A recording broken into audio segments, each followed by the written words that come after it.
మన చేతుల్లో అధికారం ఉంది కాబట్టి, మనం కాళ్ళకు అడుగులు మడుగులొత్తే వల్ల అధికారంలో ఉన్నారు కాబట్టి, మనం ఏ ప్రాంతం వారి మీదైనా విష ప్రచారం చేయొచ్చు అనే విధంగా యెల్లో మీడియా ఇప్పుడు మాట్లాడుతా ఉంది.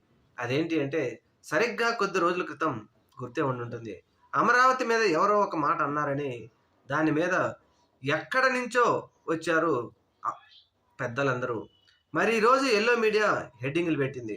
జగన్మోహన్ రెడ్డి గారు బంగారు పాలెం పర్యటనలో పాల్గొన్న వాళ్ళందరూ రైతులు కాదంట. కడప రౌడీలు, కడప గూండాలంట.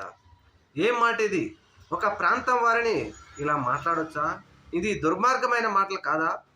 ఇది దుర్మార్గమైన వ్యాఖ్యలు కాదా? ఈ హెడ్డింగులు పెట్టి పేపర్‌లో రాసుకుంటారా? అంటే మనకు అధికారం ఉంది కాబట్టి మనల్ని ఎవరు ఏమీ చేయలేరు అనే ధైర్యంతో ఇటువంటి హెడ్డింగులు పెడుతున్నారా?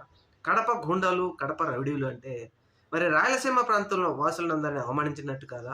దీని మీద మరి ఇప్పుడు మేధావులు, స్లీపర్ సిట్స్ మేధావులందరూ యెల్లో మీడియా సమాధానం చెప్పాలి.